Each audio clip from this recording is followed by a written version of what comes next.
Hi. It is a real, genuine honor for me to be here tonight, and I'm just actually really touched and impressed at how many of you chose to come to this mandatory spec worship. That's fantastic. But I really do take this honor of talking to you tonight very seriously, which is why I'm dedicated to making the next 3 hours seem like the shortest of the evening. So I was driving in a construction zone out in California about 1.5 years ago, and the sign caught my eye. It was one of those normal orange diamond-shaped caution signs, and printed on it was the following: caution, water on road when raining. Water on road when raining. Similarly, printed on an actual Red Cross warning label are these words: put your fork down. While you may love food, it is not worth your life. If you are dining at a restaurant and the fire alarm sounds, put your fork down and exit the building. For those of you who have ever fired a U.S. rocket launcher, which I'm assuming most of us have, you'll have noticed these tactical instructions printed on the side.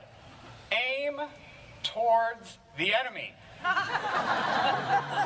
All of these are actually true. And what I love most about all of these examples is instead of giving like real and important, valid instruction, I feel like what all of these signs do in one way or another are exclaim, someone at some point in time has done this thing very wrong. And it did not go well for anyone.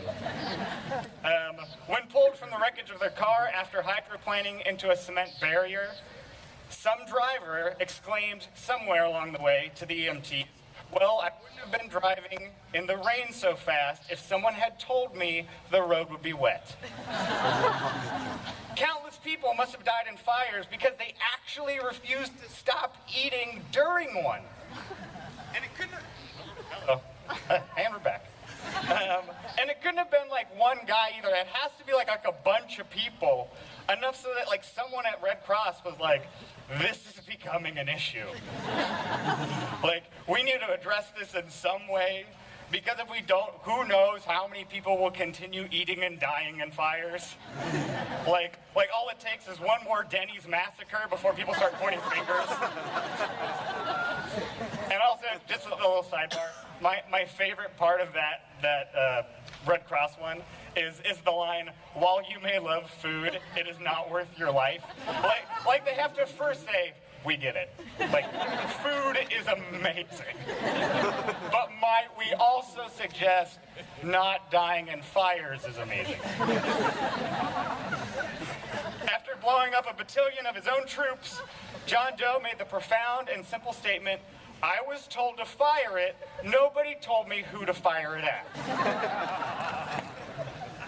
The point of these are to illustrate that sometimes the most obvious and important realities are often the ones that are the hardest to see and talk about.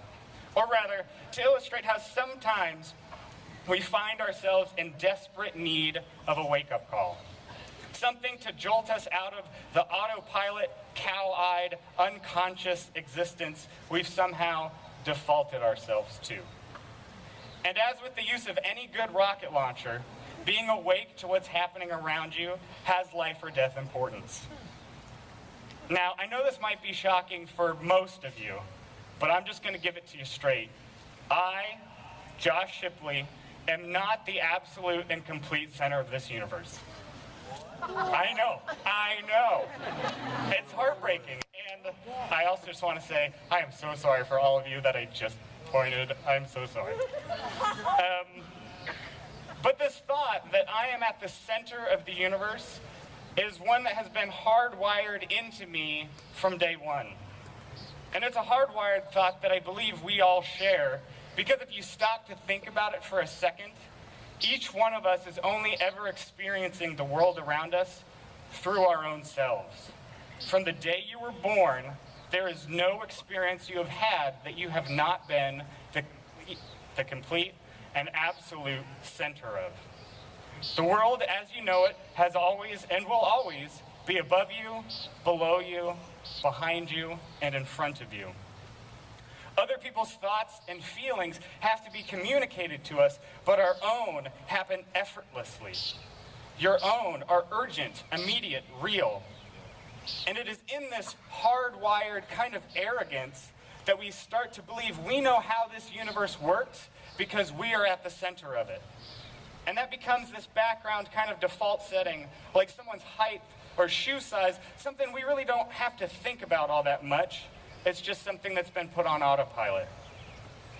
And the problem is when we stop thinking and listening to others' truths, to other perspectives outside of our own, we tend to assume that we are always right, that no one else gets it quite like we do. So an atheist and a priest walk into a bar in Alaska, naturally. Having taken off their boots and climbing gear, grabbing a few pints, beginning to warm up, they start talking about God, as most of us would. And the atheist says to the priest, "Listen, man, it's not like I haven't given God a few chances or thoughts or anything like that. Just last week, I was hiking in the mountains and I got horribly lost, and it was starting to get dark. And so for the first time, I decided to pray. And you know what? Give it a go. And so I prayed and I said, God, if you really are there, if you really do exist, save me. Please show me something. Be here with me. Do something." And the priest, kind of puzzled, looks at him and says, "Well, then surely you believe in God because you're here." And the atheist kind of laughs, "No way, man. All that happened was a couple of Eskimos happened to walk by and lead me back to camp. God has nothing to do with it." Now, we want to make this parable simple and assume that one guy's interpretation is true and the other guy's interpretation is either false or bad. We could try and dissect this short story and say, well, it's all about how two people have two completely different experiences about the same thing. And the truth is, in civil society, where it's impolite to tell someone that their beliefs are invalid because they don't match ours, that's probably a common interpretation. But I'd like to press to you the idea that the experience meant two different things to the two different men because meaning comes from inside each of them. It is a choice one has made about what to be aware of, about what to derive meaning from. And how often do we do this consciously? Choose to derive meaning in our own lives. How many of you have had a favorite t-shirt, old, faded, wrinkled, left in the recesses of your closet, forgotten, only to realize how much it really truly meant to you the moment you find out your parents have cleaned your closet and threw it out? Did all of a sudden that t-shirt not mean more to you? All of a sudden, inexplicably.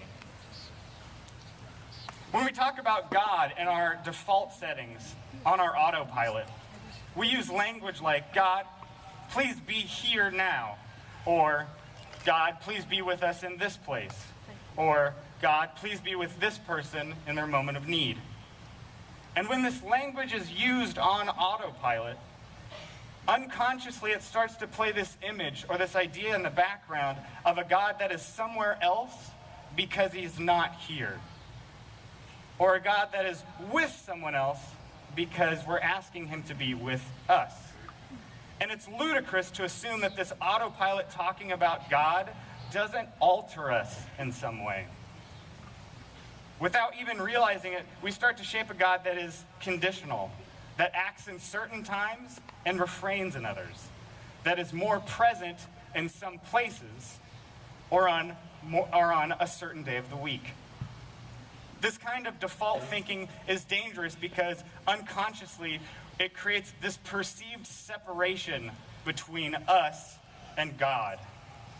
We start to assume that this separation, that things are separate. There's meaningful and meaningless, that there's sacred and ordinary, divine and commonplace.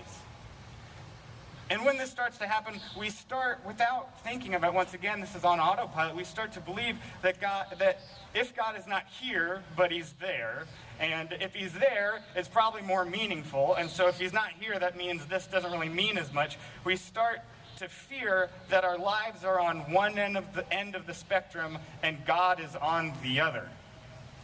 And we start to fear that our lives are somehow unimportant, or meaningless, or boring. And so to fix this problem, we have to try and search out meaning in our lives. We have to find importance, sacredness. We try to make our decisions lead us towards important life experiences.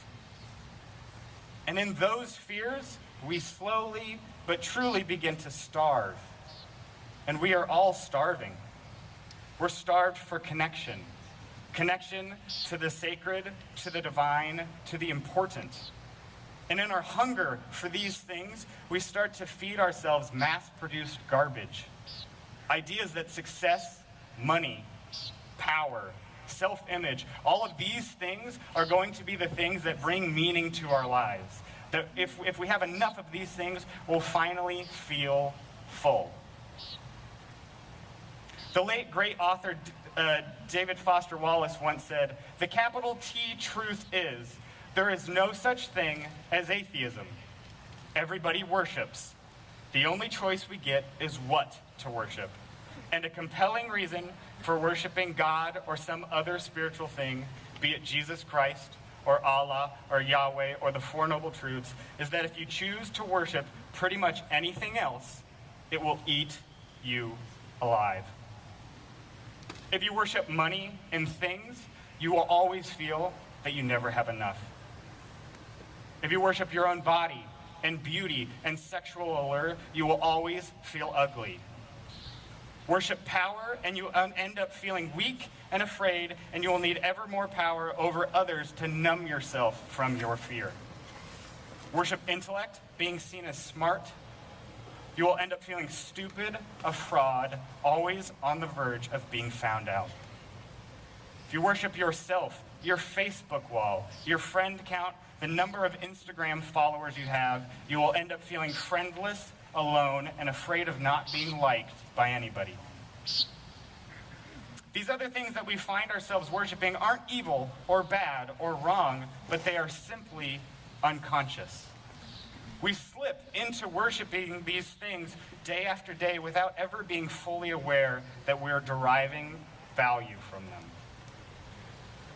And then they become our default settings, our autopilots. And when they become the things that we feed, they only get bigger, and they only get stronger, and they only get hungrier, and they really do eat us alive. But at the end of the day, or at the end of the week, or at the end of your life, you get to decide what has meaning. You get to decide where you are going to derive importance from. Which brings me back to road signs and running away from fires and not aiming a rocket launcher at your friends. Back to the idea that even the most obvious things are sometimes hard to see. It is all meaningful. It is all powerful and shaping and altering. And if you choose to see it, you will see a God that is in all of it.